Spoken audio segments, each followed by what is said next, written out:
Hey, all, good evening. Thanks for joining me, Dorothea, on Through an Orthodox Christian Lens.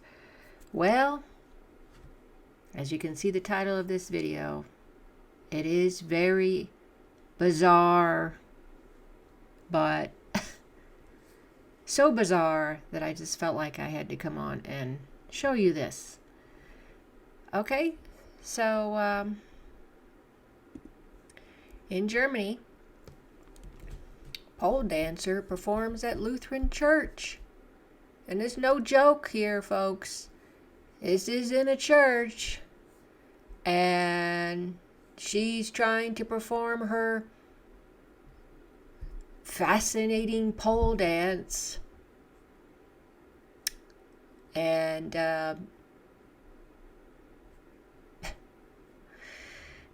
so pole dancing became part of the service in Lübeck, in the Lutheran Church of the German city of Lübeck on the eve of Christmas. Christmas Eve. The traditional service was complemented by a performance of a pole dancer.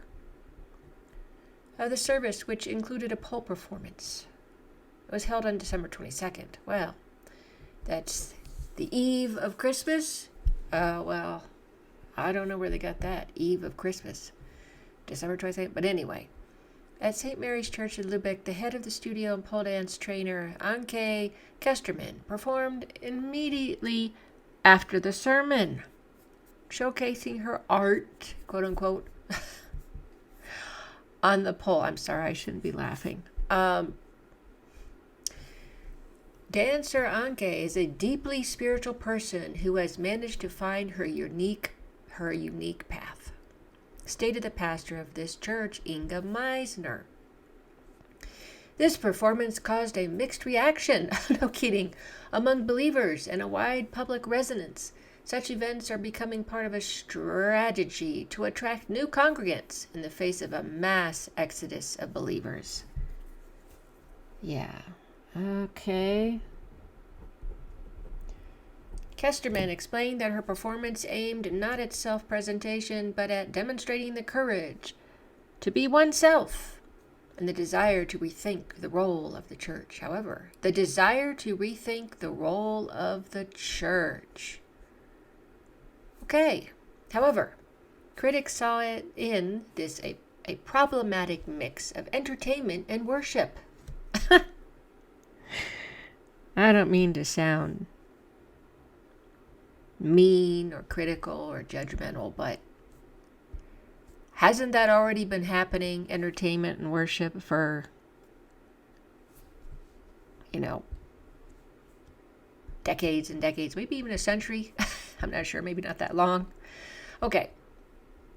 They emphasize that pole dance, regardless of technical execution, is a form of self-expression closely associated, yes, with eroticism, which, in their opinion, contradicts the sacred space of the church. Yeah, I think so. And just the fact of her positioning is not, a ladylike position in church, I'll get into that later. The argument that dance can be a prayer was dismissed as unsubstantial due to the lack of specific religious reference. Support for Pastor Inga Meisner also caused disapproval.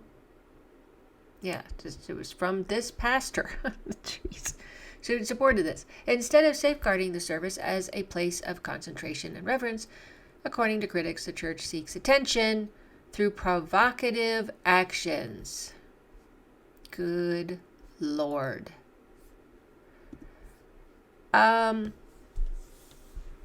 That's the problem when you're desperate to get people to come to your church. I was just reading that many of Germany's churches are closing down and they're being refurbished as other buildings. It's not a good thing of what's going on in Germany, is what I was reading. But there is this idea that you need to do more attractive, entertaining, worldly things, worldly activities, to attract people into a church which is supposed to be worshiping God and is of the kingdom of God. It's otherworldly. It's not supposed to be a church of lectures and entertainment and concerts. I'm sorry if I offended anybody, but this is over the top. I'm sure most churches don't do this, okay? Don't get me wrong. I'm sure most churches don't go to this level of craziness. And to me, disrespect and sacrilege. Okay. But it's going to be setting a precedent for some of these people who want to become more and more creative on how they want to present their church, their congregation, their community's worship center. Anyway, you'll have any thoughts on this? Am I being too harsh? I'm sure these people think they're doing well, or they're doing the right thing. Oh, it's an art, dancing and prayer. Well, it could be, but I don't think pole dancing is the right type of dance for prayer. What do you all think? If you have any thoughts on this, please share them below this video. Thanks so much for watching, for following my channel. If you haven't, please consider subscribing. Don't take this as my usual content that I put out. But, if you'd like to get my videos right when they come out, hit that notification bell. I hope you're enjoying the 12 days of Christmas that we Orthodox celebrate after Christmas Day. And, so it's still, Christ is born. Glorify him. Until next time.